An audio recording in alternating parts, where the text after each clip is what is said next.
Hello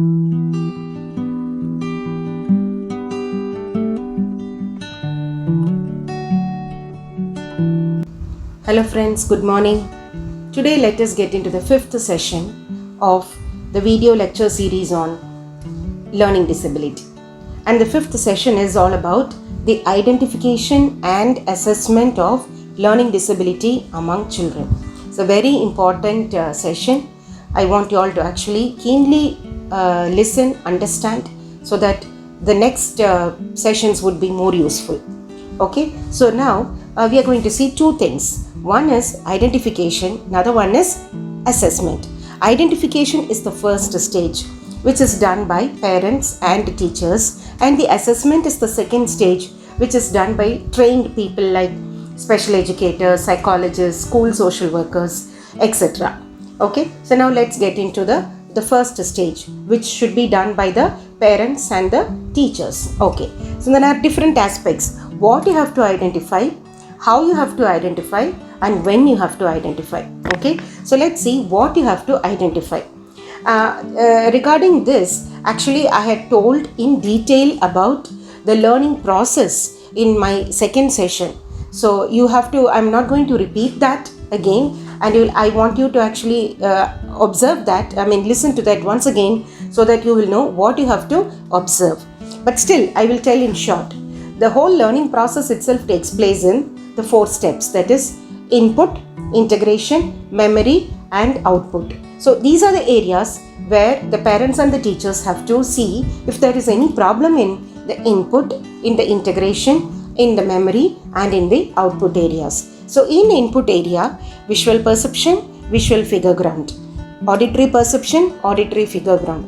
Now what are all these things? Please listen to the second session. Okay, and integration. In integration, parents have to observe the sequencing, the extracting and the organizing skill of the children. And in memory, the parents and the teachers have to observe the visual memory and the auditory memory. And when it comes to output, there are 2 things, verbal output and motor output. And in motor output itself, fine motor and gross motor. Alright, so now these are the things that things that you have to identify, how these things are. Okay, now how to identify all this? Now, how to identify is basically nothing but keen observation of the child's performance and the activities and the behavior, etc.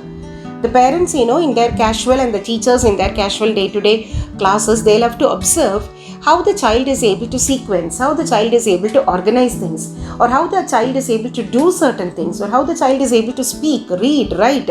Everything is just very keen observation, okay, and a patient observation.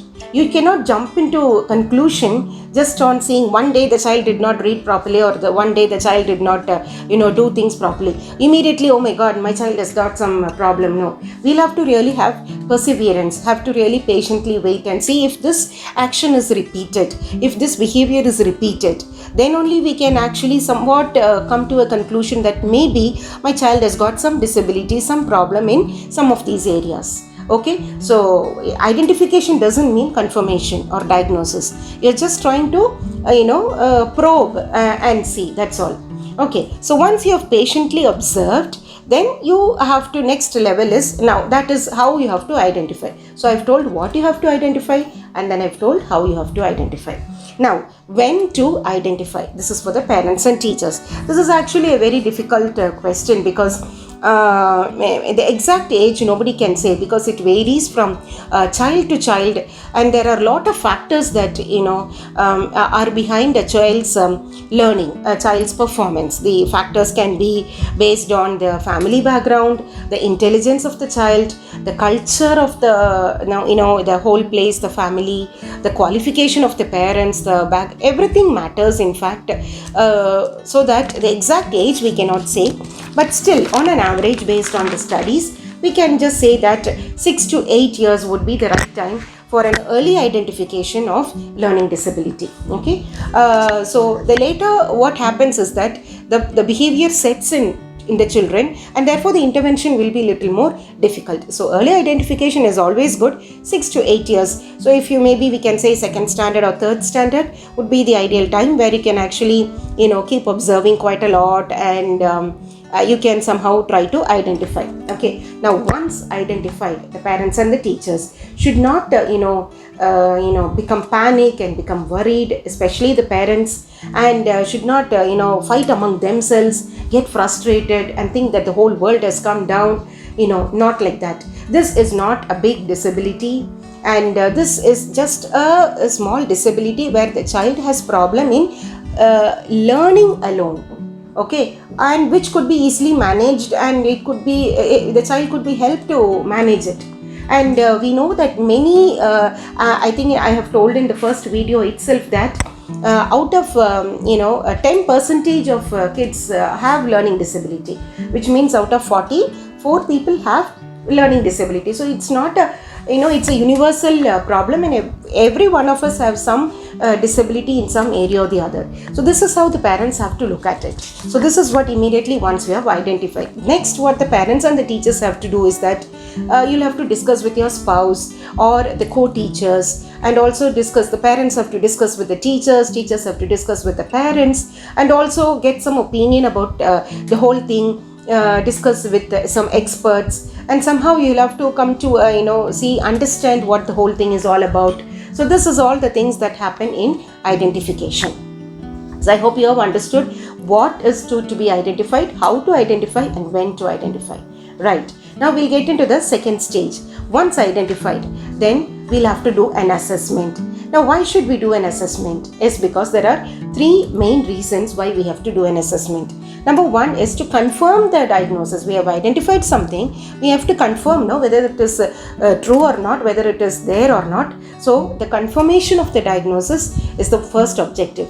And the second objective is to see the exact level of disability. Okay, and because there are different levels of disability, and there are different types of disability. As I said, dyscalculia, dysgraphia, dyslexia, and there are many different types. So we have to find out what type and what is the level of the disability of my child, for which an assessment will help. And the third thing is that once we assess and know the disability type and the level of disability, we can, if in case, maybe we can avail for some concessions or anything that is provided by the education board, so that we need not tax the child too much on certain things. The child can enjoy the studies much more better, and so that intervention can also be properly carried out. Okay, so these are the 3 main objectives of why we should do an assessment. Again, immediately parents, what they think is, when they take the child for an assessment, they think that it's something that very negative, and is my child so bad that I have to take an assessment for my child. So I mean, these are the misconceptions that are there, but we have to overcome that, and then once identified, we need to get into the next level, which is assessment. Now, who will do this assessment? As I had told you, psychologists or the special educators or school social workers can actually do an assessment, which there are different ways of doing the assessment, which they will take it out. Okay. Now, sometimes assessment may also require an IQ testing, intelligence quotient, that is to check the level of intelligence. And why means we need to just rule out mental retardation. Okay, so for that sake, we need to actually also check IQ, and if the IQ is below 70, a mild mental retardation may be present in the child. Now, this could be the reason why the child is performing poorly. So it may not be the learning disability, it could be because of mental retardation. So we need to literally find out, right? So that accordingly the suitable intervention could be done. So that is the reason why we have to do an IQ test. Okay, but generally children with learning disability, the studies have shown that they either have high IQ or average IQ. Okay, they don't that is how it is said. And I also, in the previous session, I shared with you about very many famous personalities who had a learning disability, and they were very famous great scientists. That's because they had very high IQ. Okay, and this knowledge of IQ helps us to decide on the intervention strategies, as I've already told you how far we can go. See, a child with mild mental retardation means we cannot squeeze the child so much. And recently I've also come across when I was able to do an assessment with some of the children who were identified as poor performers, and a few of them were mild mentally retarded children. Some of them were even moderate mentally retarded. Now, without knowing that, the parents and the teachers are teaching them in the normal school itself. The child will be finding it very, very difficult because the child is mentally retarded, no? So it will be very difficult for the child, but the child is branded as a poor performer.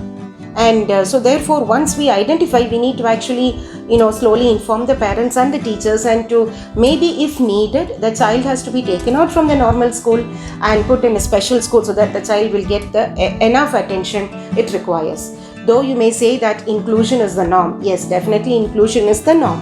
Everybody has to be included in a school. But in the current situation, since inclusive practices are not there in the schools, it's better that, once we identify children are having mild mental retardation, there are special schools which cater to them very neatly. Right. Okay. And I would also put another video session on inclusive practices in India in schools. So you'll have an idea about the whole concept of inclusion itself. Right. Okay. Now, coming to the assessment, there are different ways of assessment. I'll just tell about one small thing which I did when I was doing my thesis. So that is NIMHANS battery. This was developed by National Institute of Mental Health and Neurosciences, NIMHANS, located at Bangalore, and this is the most popular battery of tests in India. Okay, and it assesses reading, writing, maths comprehension, and other abilities of the children. Okay, so now this really but this has to be done by trained people. So I got trained in it, and that's how I did this assessment to a set of students before and after my intervention. So I did some intervention in between, and I used this to check again to see if there is any improvement or not. So this was kind of this assessment really helped me to know that there was an improvement, and it also proved that this was also a treatment method where this assessment itself, this exercise itself, helped the children to learn better. So this is a very nice battery of tests. I'm just telling you there are different methods of doing it also. So in this video, I have shared with you two important things: identification and about the assessment, and the need for it and the different ways of doing it. I hope it was very useful for you. We'll continue in the next session about the other things. Thank you. God bless.